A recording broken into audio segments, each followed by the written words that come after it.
Vegetable Police here. Suspect in question today, Dr. Gregor, the Gregornator. Listen, buddy, you think salt's bad? You want to make fun of salt? I will salt your face and lick it.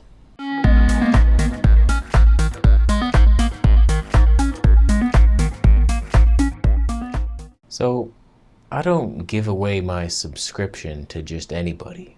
If I'm gonna subscribe to you, you put out A+ content. You're either funny or you teach me something, or you're funny.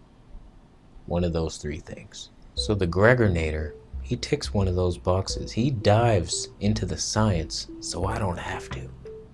Man, he should incorporate that into his slogan.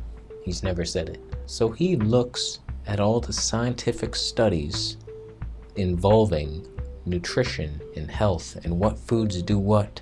Does green tea cause your knees to be sore when you give sexual favors to men in alleyways? Who doesn't do that? So when I was researching on how to prevent the knee pain from giving sexual favors to men in alleyways, I noticed that Dr. Gregor had a study on that. So I thank him for what he does. It helps us all. But sometimes he gets it wrong.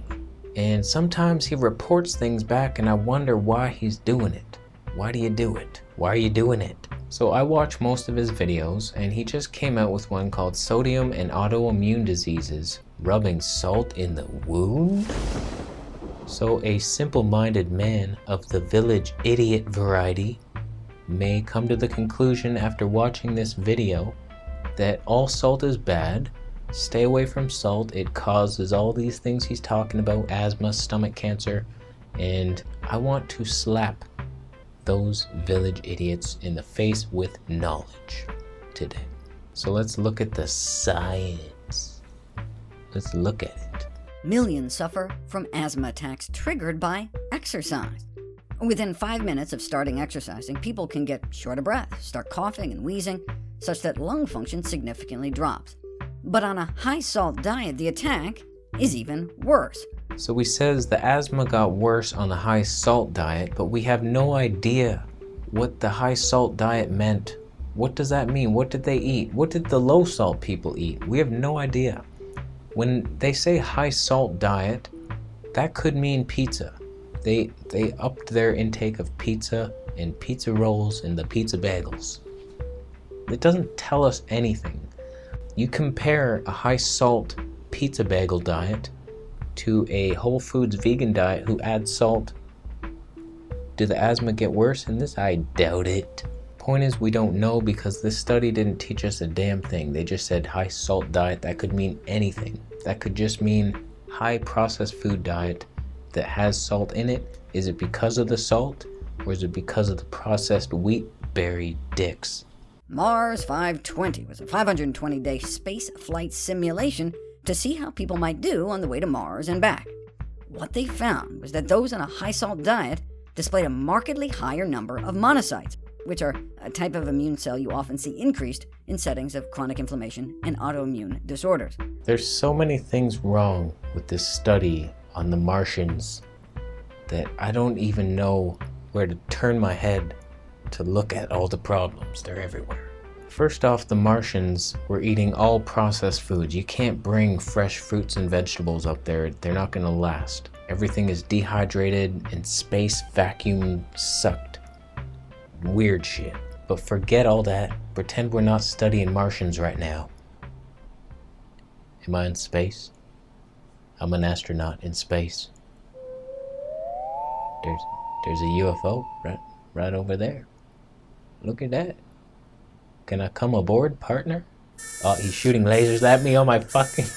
So let's pretend the Martians were on a Whole Foods vegan diet. They're eating everything perfect.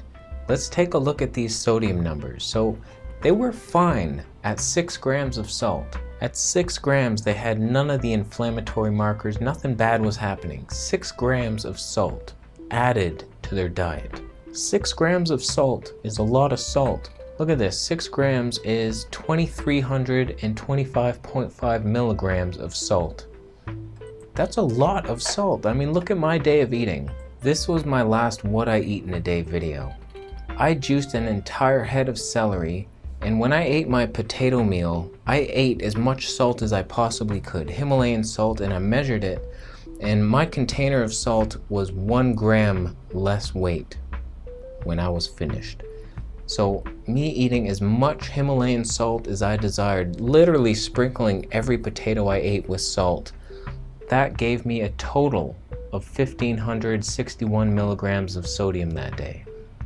That's with an entire head of celery juiced and sprinkling as much salt as I wanted. So it is hard to get very high salt unless you're adding to a recipe, you add like a full teaspoon, and once you stir it in, the salt dissipates. It's not as strong. That's why I like to sprinkle it on at the very end. You get a very salty blast in your mouth. And for the less salt added, this sentence, not working out, but you get it. So in this study he was looking at, 6 grams of salt was fine for everybody. That was already over what I ate. And 12 grams is where they were running into trouble. Do you have any idea how much sodium is in 12 grams of salt? Let's take a look, shall we? 12 grams of salt is 4,651 milligrams of sodium. That is a ton. That is an absolute ton. That is more than you would ever add in your life on a whole foods vegan diet, just sprinkling salt to taste. So when you dive in a little deeper to his study, you notice that, okay, that was a shit ton of salt needed to provide inflammation in the body. Provide inflammation, really? Provide it. People didn't have troubles until they went like up above 4,000 milligrams a day. That's why, do you remember back in the day, I think it was last year or 2 years ago, Banana TV did this salt experiment where like they did no salt for a while and then they started adding salt to see what happens. And as soon as they did on day 1, she added like a teaspoon and a half to her dinner, and I was just like, are you kidding me? Who does that? She couldn't even stand it. She was eating it and she was just like, oh, that's so salty. No shit. Jesus, Mother Murphy Williams. Why would you add that much salt? I mean, I know she wanted to replicate the standard American diet sodium levels, but replicate a normal human being instead, because that's what's gonna matter. For me, when I eat my meal, I sprinkle some salt on, like a gram. I could go up to 2 grams and be fine. I could go up to 6. And then we have to factor in the type of salt. And a lot of people say this doesn't matter, but just use your common sense here for 1 second, please. You take a refined sodium that has like aluminum added to it, and it's iodized with like chemical iodine marshmallow shit. You can't compare refined salt that has like aluminum added to it and it was heated to like 1400 degrees Celsius. You can't compare that to a raw, chipped away Himalayan rock mountain salt that was like chipped away by little Nepalese guys on donkeys. You can't compare it. I was just reading this book, Primal Fat Burner. The title was so long. It was the longest title on earth. What the hell were you thinking with that? But it was by Nora Gauda. She's a paleo author, but I like to read both sides. I'm not some closed-minded vegan who's not paying attention to anything. If you have something to offer me in your paleo world that I can use in my vegan world, I will take it and use it against you in the court of law. She had a lot of bullshit in that book, but she had some good information, and take this with a grain of salt.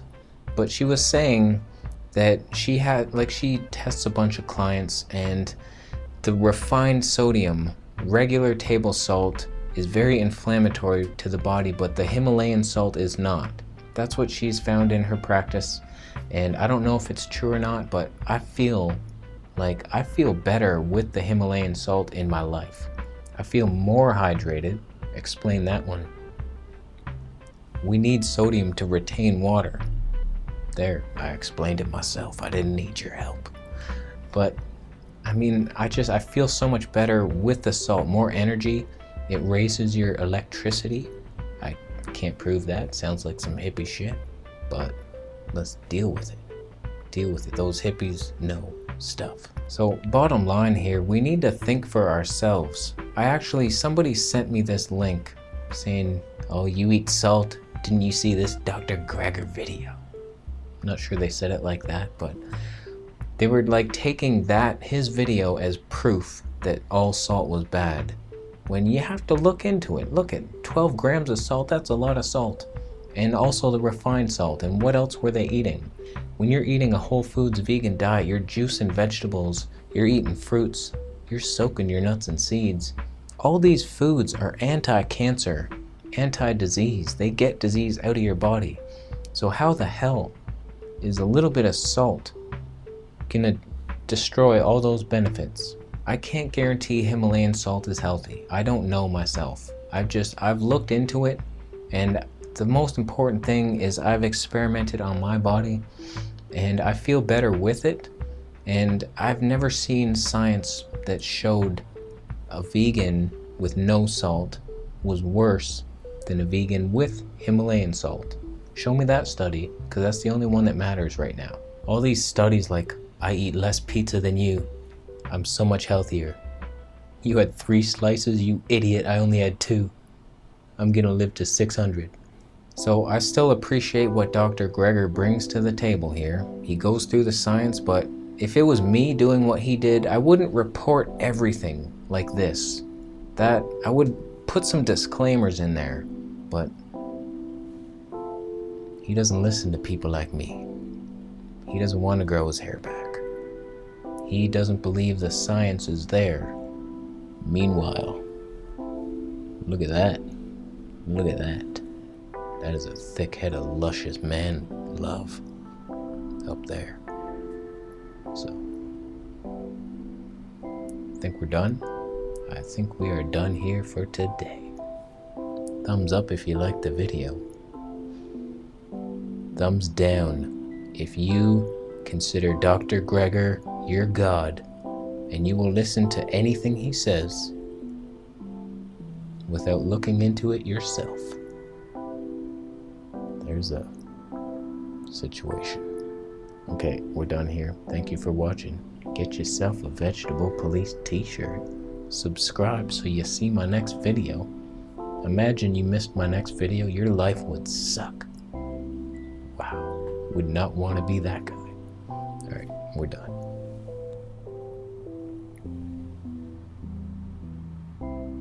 Buy my music.